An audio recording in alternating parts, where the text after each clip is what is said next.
Greetings, everyone. It's your helpful housing analyst, William Leach, bringing you the exciting topic, conventional loan sizing. If you haven't already, pause the video and read the companion white paper that this video models. Let's dive into the calculations. Our goal is to calculate the permanent loan amount given net operating income and other assumptions. Let's start by listing the inputs and outputs we will need.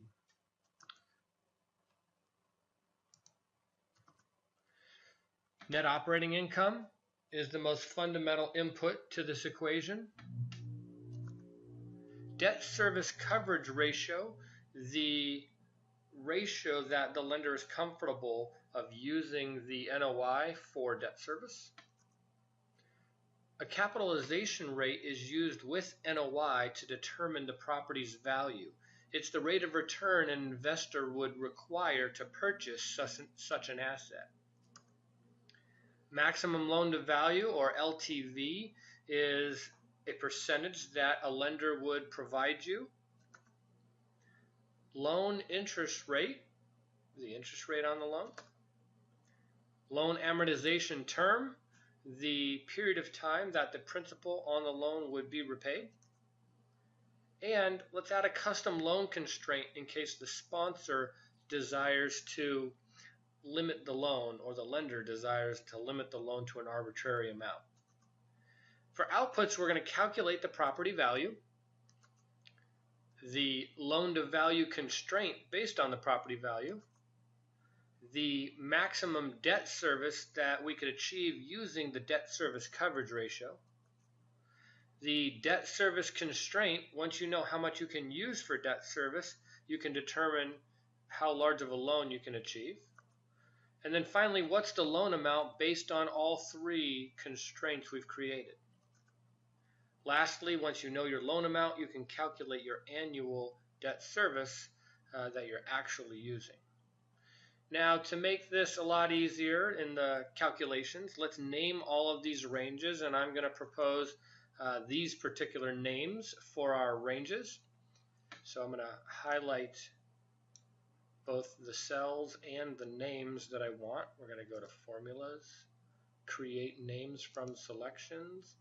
I only have names in the right column, and hit OK. Now this cell is named NOI.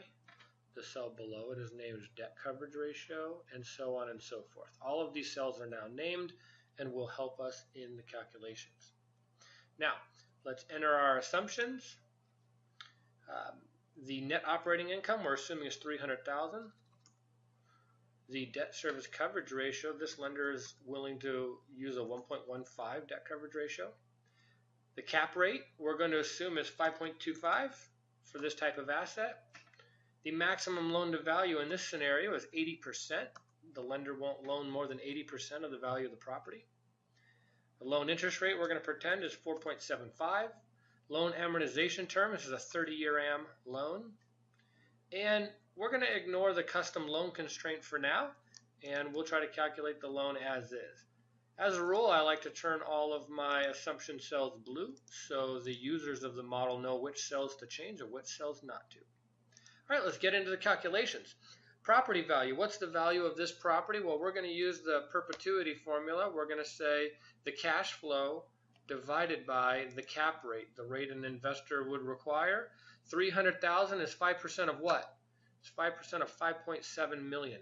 So if that's the property value, the lender's not going to loan us that much. They're going to loan us the property value times the maximum loan to value. So the lender says, hey, I will only loan you $4.5 million and no more based on the value of the property. But how much could you service with your debt coverage ratio? Let's find out. So the maximum debt service you could use is equal to your NOI divided by your debt coverage ratio. So you can't use all of your NOI, so you need a smaller number. So we're going to divide the 300,000 by 1.15 and get the smaller number of 260,000 that we could use annually to service our debt. So since we know a debt service amount, let's calculate how big of a loan. So we're going to use the present value function, which needs a negative in front of it to turn it positive. And we're going to say we have a 4.75 rate, divide by 12 so it's monthly. And then we're going to have 30 times 12 periods for 30 years at 12 months. And we're going to have the payment. We're going to use our maximum debt service as our payment, but we want a monthly amount. So we're going to divide by 12 because that was an annual amount. So in the present value function, and what does it give us? $4.1 million is the maximum loan that the lender would give us based on our NOI and debt service. Okay, so what's our loan amount going to be? Well, it's going to be the lower of these three constraints: debt service constraint, loan to value constraint, and any kind of custom constraint we might want to impose. So to get the lesser, we're going to use the minimum function. We're going to say the minimum of that constraint, this constraint, and the third constraint. So give me the smallest number out of all three of these, and it happens to be the $4.1 million. So let's calculate the annual debt service. How much would our debt service be on a $4.1 million loan? For that, we're going to use the payment function. And similarly to the present value function, this needs a negative in front of it, lest it deliver you a negative number. And so our payment is going to be based on the rate divided by 12, so it's a monthly, periods times by 12, so it's monthly. And the present value is the actual loan. What are you getting right now that you need to make payments on? We're going to get this $4.1 million right now. We're going to close this up. If we end this now, we would get a monthly debt service, but I want an annual debt service, so I'm going to times it by 12, so it becomes an annual debt service. And what does it say? It says $260,000. And that's not surprising. We said our maximum debt service was $260,000. We sized the loan based on the debt service constraint, and thus we have $260,000 of debt service. But had we gone in and done a custom loan constraint, let's pretend the lender says, yeah, for whatever reason, I only want to loan you $4.1 million even. Then you say, okay, well, if you're only going to loan me $4.1 million even, then my actual payment is not my maximum debt service. It's the debt service based on this loan amount that is constrained by this custom constraint. I pray this financial modeling example proves helpful to you in delivering housing to California.